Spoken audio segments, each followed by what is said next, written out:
Wally, Mike, I delivered a 310 to you today. I'm just leave it alone that I'm going to eat pizza. You talk. Nobody can understand me anyway. That's right. You go eat some pizza. Why can't they understand you? Huh? Why can't they understand you? I speak Chingalasi. That's right. You low can pronounce I not don't wing. no Wing. Those people don't understand. Even Facebook AI don't recognize my language. All right, you go eat some pizza. Recognize. That's wonderful. Well, so what are we doing here? We're looking at the new 310 that was made for a gentleman here in Canada, one of our clients. Well, there's something there that looks like egg yolks. What are those things? This? Yes. All inside here? Well, okay. No, not this, but start with the egg yolks. Well, the egg yolks is it's same as what you'll see throughout this unit. This is like nice soft silicone, and you'll see it underneath all the components. Every board and component is kind of floating. Okay. In a gel coating that's nice and gushy. Okay. You'll see each of these touch each other like a suspension bridge too. It's actually quite a handy little vibration damper. Makes our stuff sound better. Plus it keeps things in order. You'll see each of our wires that AG builds. That's the person over there that doesn't speak today. Well, he's supposed to be eating, but he's just standing around. I know. Aren't you eating pizza?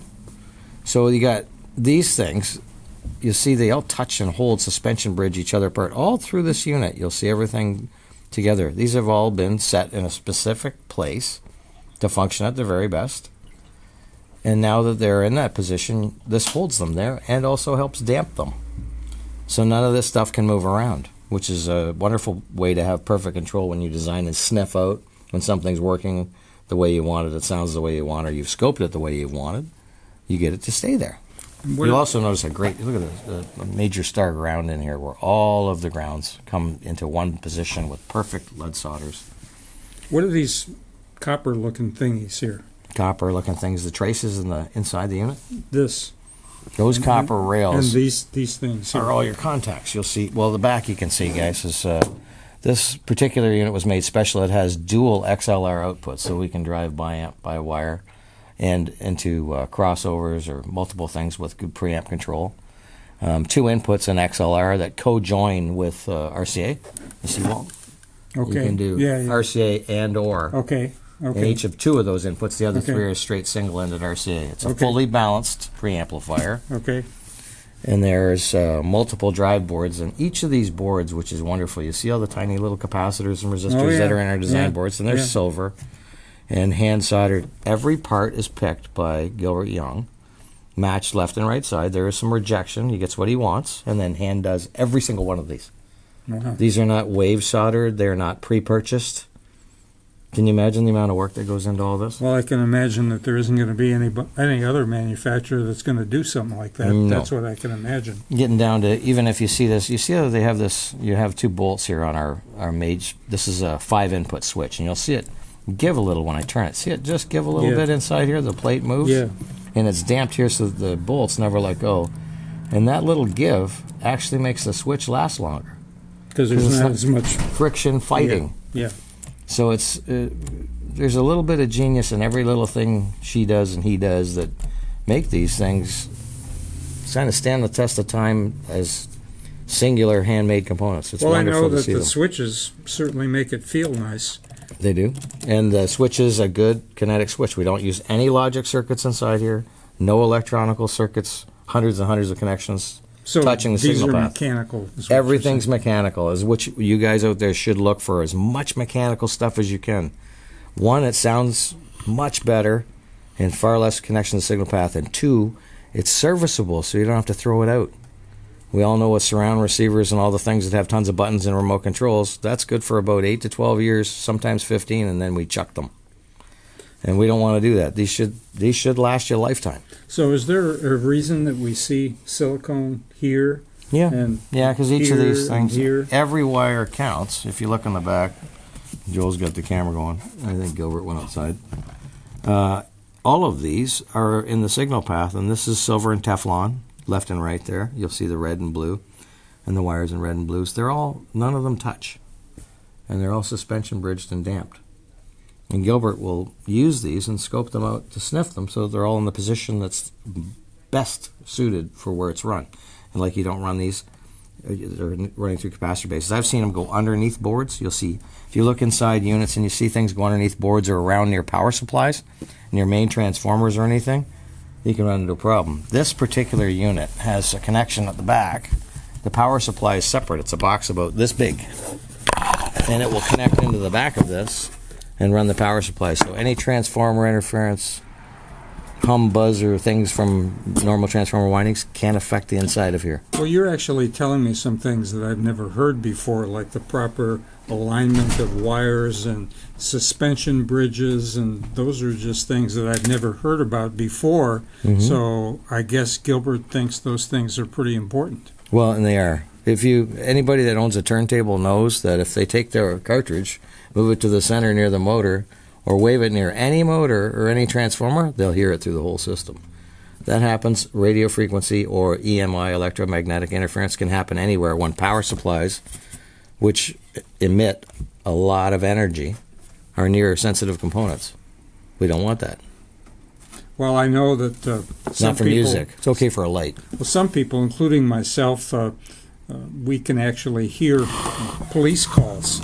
If a police car is in the neighborhood, we can hear that when I've got the phono switch on my ancient preamp in the phono position. Well, preamps too, are basically 50 times louder than these. Right. They move up 50 times, and preamps also will pick up radio stations all over the place now. Yeah. But when we first made the phono stages, and you're going back to 40s, 50s, 60s, and so on, we didn't have cell phones, we didn't have RF towers, we didn't have 3 and 5G, we didn't have any of those contaminants out there, and now we're getting bombarded with. Everybody's got cell phones. We've got to have this stuff as separate as possible and really smartly laid out, so that we can reject any pollutants that are coming in here, giving us electromagnetic interference or bothering.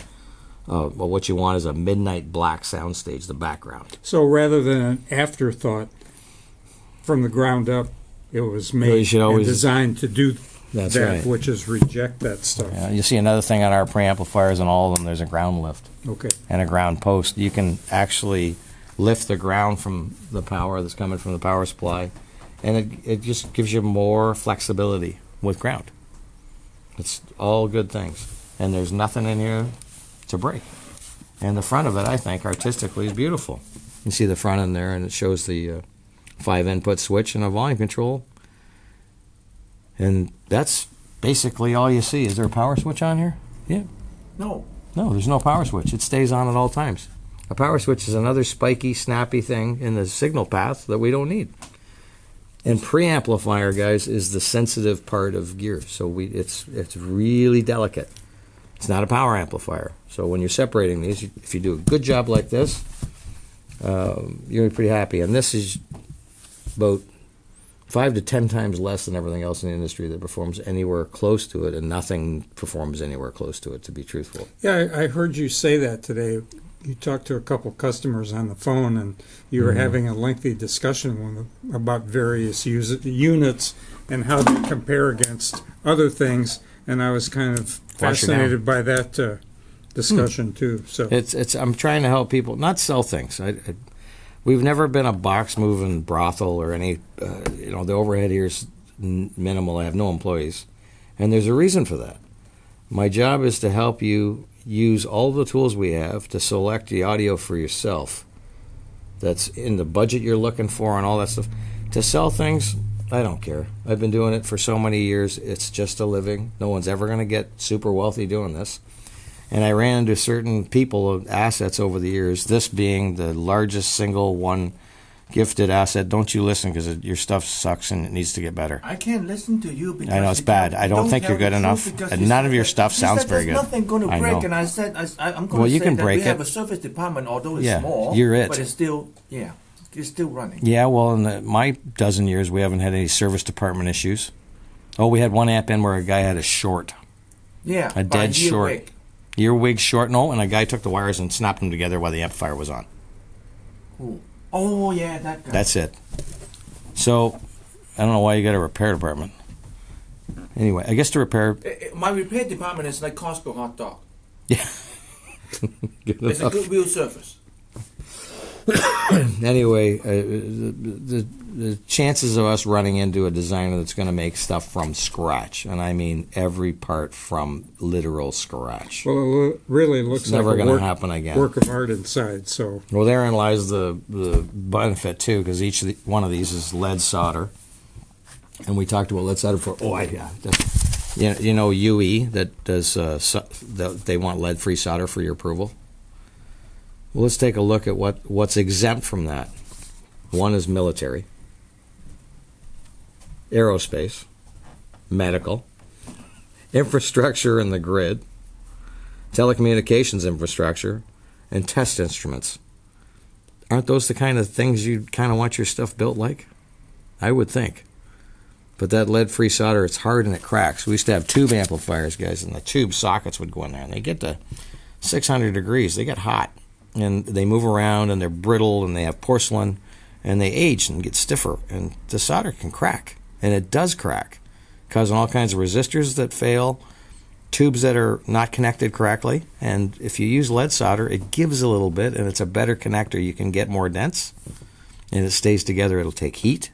It'll take abuse more. It's a better electrical connection for music. Music's flowing. It's not like a light. You just touch any light, it'll turn on. Music's going up and down and up and down. So if we do it this way, and it's a moving target, we win more, that's all. And ultimately, that's why when you run into an asset like Gilbert, or a fabulous person that does it as a minimalist, you don't take advantage, you just go along with it and hope you make as many beautiful boxes as you can before you quit. And I hope this customer really enjoys this 310, and I know that he will. well, I'm enjoying just looking at it. Yeah, it's beautiful, beautiful work of art. Did you notice these things move?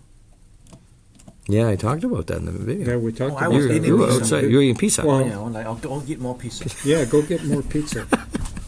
Bye, guys. Thanks for watching. See you next time.